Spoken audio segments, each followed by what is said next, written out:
नमस्कार, मैं अनीता चौधरी और एक बार फिर आपके सामने हाजिर हुई हूँ। आज फिर बात करेंगे बिहार की, क्योंकि बिहार में अगर देखें तो नए सरकार का गठन हो चुका है। नीतीश कुमार 7वीं बार बतौर मुख्यमंत्री वहाँ अपना शपथ ग्रहण कर चुके हैं और कमोबेश देखें तो नीतीश कैबिनेट का भी गठन हो चुका है।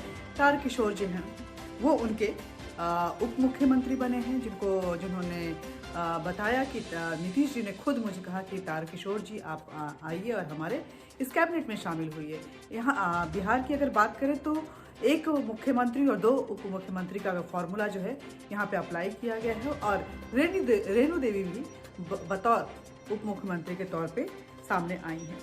तो बिहार में नीतीश के सफर की आज हम बात करेंगे कि 7 दिन की सरकार के साथ 7वीं बार जब वो मुख्यमंत्री पद पे आसीन हुए हैं तो कैसा रहा ये राजनीतिक सफर नीतीश कुमार का। इसको जरूर हम देखेंगे कि आखिर नीतीश कुमार क्यों यहाँ तक पहुँचे और क्या उनमें ऐसी बात थी उनके व्यक्तित्व में जिसको देखते हुए लोग उनको इग्नोर नहीं कर पाए, लोग उनसे अपने आप को हटा नहीं पाए और बावजूद लाख शिकायतों पे अगर कोई भी अगर बतौर मुख्यमंत्री के तौर पे अगर बिहार को पसंद आया तो वो नीतीश कुमार ही पसंद आए। तो ये सारी चीज़ें जो हैं जिस पर हम चर्चा करेंगे और देखेंगे कि नीतीश कुमार का ये सफ़र जो है कितना अहम है बिहार के लिए। कौन सा इस सफ़र में ऐसे कौन कौन से पड़ाव आए जिसने नीतीश कुमार को यहाँ पे जो है वो इतना पॉपुलर कर दिया। आखिर उनके व्यक्तित्व में और उनके कार्यशैली में ऐसी क्या बात थी कि बिहार की जनता उनको चाहकर भी इग्नोर नहीं कर पाई। हालांकि लड़ाई कमोबेश हर बार उनकी बहुत कठिन रही, लेकिन मुख्यमंत्री पद पर जब वो बैठे तो कहीं ना कहीं बिहार की जनता का जो फ़ायदा नुकसान है उसको ज़रूर उन्होंने ध्यान में रखा। बतौर राज्य जो है बिहार को किस तरह से आगे बढ़ना चाहिए इसको ध्यान में रखा। यही वजह है कि नीतीश कुमार से सुशासन बाबू भी कहलाए और सुशासन कुमार भी लोगों ने बोला। हालांकि बाद में कई तरह की टिप्पणियां भी हुई, लेकिन नीतीश कुमार निरंतर चलते रहे। तो आइए बात करते हैं सुशासन बाबू का टैग उनको कैसे मिला। स्वतंत्र अगर बात करें उनके कार्यशैली की तो चुनाव के दौरान अहंकारी होने का आरोप तो उन पे लगता ही रहा। साथ ही लोगों ने उनको ये कहा कि वो अपने लोगों को उतना ज़्यादा फ़ायदा नहीं पहुंचाते हैं या उस तरह के करप्शन को रोकते हैं। हालांकि कई करप्शन के मामले जो हैं उनके कार्यकाल में सामने आए हैं, लेकिन नीतीश कुमार इन सारे आरोपों को दरकिनार करते हुए निरंतर अपने कार्य को करते हुए आगे चले चुपचाप। कुछ नहीं, लॉ एंड ऑर्डर जो है उसको उन्होंने बिहार में इस हद तक नियंत्रित रखा कि लोगों को एक संतुष्टि आई अंदर में कि अगर नीतीश कुमार है तो हम खुलेआम सड़क पे घूम सकते हैं। यहाँ पे वो बाहुबलीपन का जो एक ऑरा क्रिएट हो चुका था लालू राज्य में, वो शायद अगर नीतीश कुमार रहेंगे तो कभी नहीं आएगा। वो राजन तिवारी, वो पप्पू यादव, वो मुन्ना सिंह और पता नहीं कितनी तरह के जो नाम थे बाहुबलियों के, उनका जो राज है। आनंद मोहन सिंह भले आ गए राजनीति में, अनंत कुमार सिंह भले आ गए राजनीति में बाहुबली से, लेकिन जब नीतीश कुमार का कार्यकाल शुरू हुआ तो वो जो गुंडागर्दी थी वो बिल्कुल बंद हो चुकी। शहाबुद्दीन इसको नहीं मान रहे थे, जिसकी वजह से शहाबुद्दीन को तिहाड़ जेल में अपनी जीवन बितानी पड़ रही है, आप देख सकते हैं। तो उनका ये बात जो है, ये कहना है उनका छोटे भाई की भूमिका में नजर आए। नीतीश कुमार कोई फर्क नहीं पड़ता कि कोई उनके लिए क्या कह रहा है। उनकी पार्टी अब भाजपा के सामने छोटे भाई की भूमिका में आ गई। हालांकि पहले बड़े भाई की भूमिका में थे बिहार में। वो आज भी उतने ही विश्वास और ठसक के साथ सरकार बनाने में दिखते हैं, चाहे कुछ भी हो जाए। लेकिन उनके अंदर जो कॉन्फिडेंस होता है जब वो मुख्यमंत्री के पद पे जाने के लिए होते हैं, चाहे नंबर्स कितने भी कम हो, लेकिन उस कॉन्फिडेंस के साथ, उस एटीट्यूड के साथ वो कभी कॉम्प्रोमाइज़ नहीं करते हैं और उसके साथ आगे।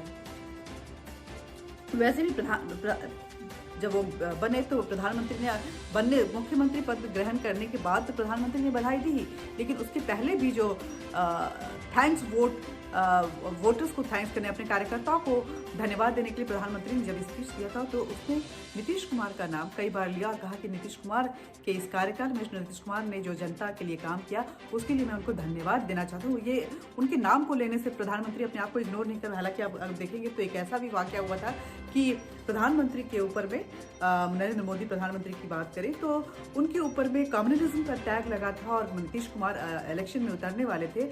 अपने मुस्लिम वोटर्स को बचाने के लिए जब एक गैदरिंग में उनको प्रधानमंत्री के साथ बैठकर खाना था तो उन्होंने अपना टेबल चेंज कर लिया था। उस टेबल पे उन्होंने खाना, प्रधानमंत्री बगल में बैठे नहीं थे और खाना नहीं खाए थे, जबकि अलायंस की सरकार उस वक्त भी थी बीजेपी के साथ।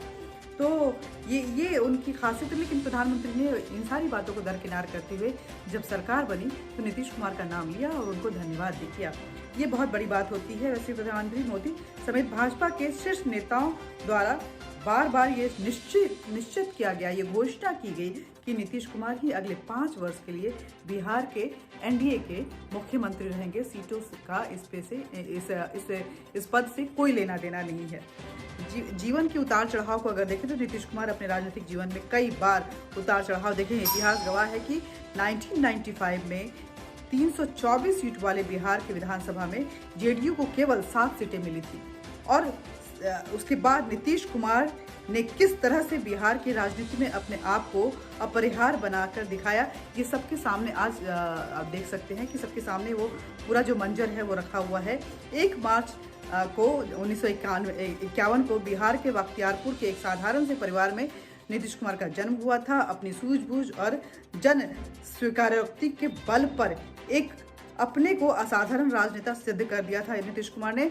वो बतौर पेशे से अगर कहें तो इलेक्ट्रिकल इंजीनियर हैं और सोशल इंजीनियरिंग तक के तो, लेकिन इस इलेक्ट्रिकल इंजीनियर ने किस तरह से सोशल इंजीनियरिंग को मेंटेन करते हुए राजनीति में अपनी परचम लहराई, ये भी आपके सामने पड़ा हुआ है। 7वीं बार मुख्यमंत्री बने हैं नीतीश कुमार और बहुत ही सक्सेसफुल मुख्यमंत्री माने जाते हैं। देश के सक्सेसफुल सीएम्स की अगर बात करें तो उनमें से एक नीतीश कुमार जरूर हैं।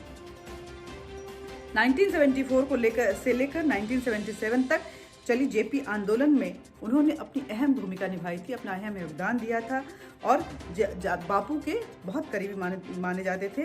बहुत ही इस क्रांतिकारी आंदोलन में सक्रिय भूमिका उनको मिली थी। 1985 में चुनावी सफर शुरू हुआ था इनका।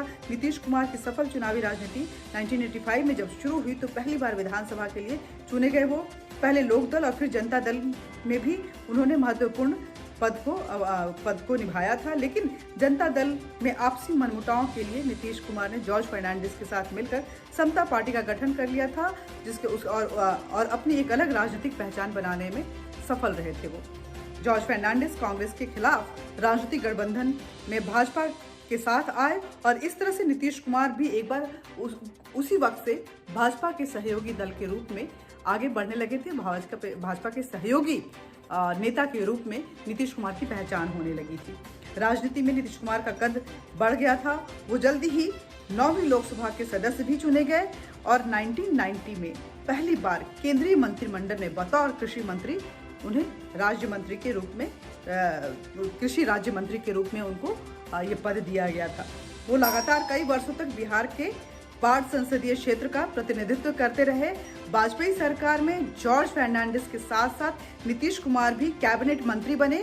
वहां उन्होंने रेल और भूतल परिवहन मंत्री की जिम्मेदारी संभाली थी। बिहार में वो दौर भी था जब 15 साल का लालू यादव का वो शासनकाल था और लोगों को लगता था कि अब बिहार में बदलाव कभी नहीं आ सकता है। लेकिन बिहार में 15 साल के उस जंगल राज में बदलाव की बयार को लाने में सफल रहा तो वो नीतीश कुमार ही थे, जिन्होंने बिहार को बिल्कुल ही बदल के रख दिया। और जब वो आए तो वहाँ से करप्शन, क्राइम और कम्युनलिज्म, इन तीनों पे लगाम लगाने की भरपूर कोशिश की थी। नीतीश कुमार भले ही सत्ता में पीछे नीतीश कुमार के रिपोर्ट कार्ड को अगर देखें तो नीतीश कुमार यदि बिहार की राजनीति में आजाद शत्रु के नाम से जाने जाते हैं, उसके पीछे एनडीए सरकार और उसका स्पष्ट दृष्टिकोण का भी योगदान है।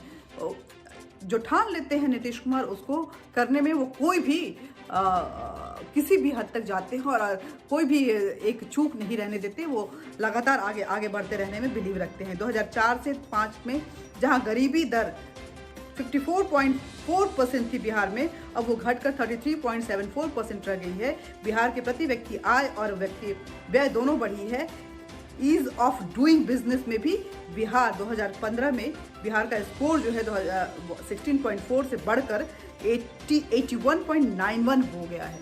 तो ये कंपेयर अगर देखा जाए तो नीतीश कुमार को एक सक्सेसफुल सीएम माना जाएगा कि लोगों को स्वावलंबी बनाने में और स्वरोजगार के ऊपर रुझान लाने में उन्होंने अहम भूमिका निभाई है। बिहार जो है वो बहुत ही स्वावलंबी होते हुए आगे बढ़ा है। शराबबंदी की जो उन्होंने डिसीजन लिया, जो बिहार को लगभग बर्बाद कर रहा था, वहाँ की औरतें बहुत परेशान थी और नशाखोरी की वजह से बिहारी यूथ जो है वो कहीं ना कहीं एक निष्क्रिय होते जा रहे थे। उनका रुझान जो है वो विकास और बदलाव की तरफ नहीं हो रहा था।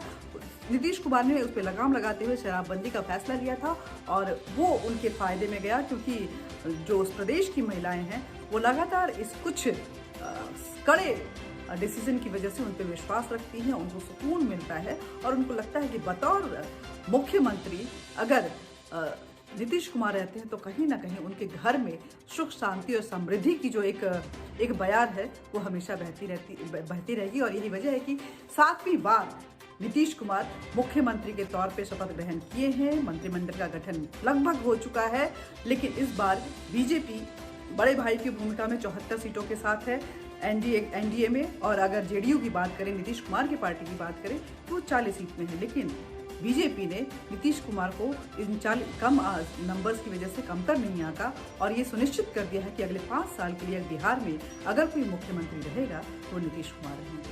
आज के लिए बस इतना ही। बातचीत करते रहेंगे, बातचीत का ये सिलसिला जारी रहे। इसके लिए ज़रूरी है कि आप हमारे चैनल को सब्सक्राइब करें, साथ ही बेल बटन दबाएं और लाइक जरूर दबाएं। अच्छा लगता है, थोड़ी एनर्जी आती है, ऐसा लगता है कि हमें भी मेरा चाहने वाला भी कोई है। और कमेंट बॉक्स में कमेंट जरूर करें, अपने विचार साझा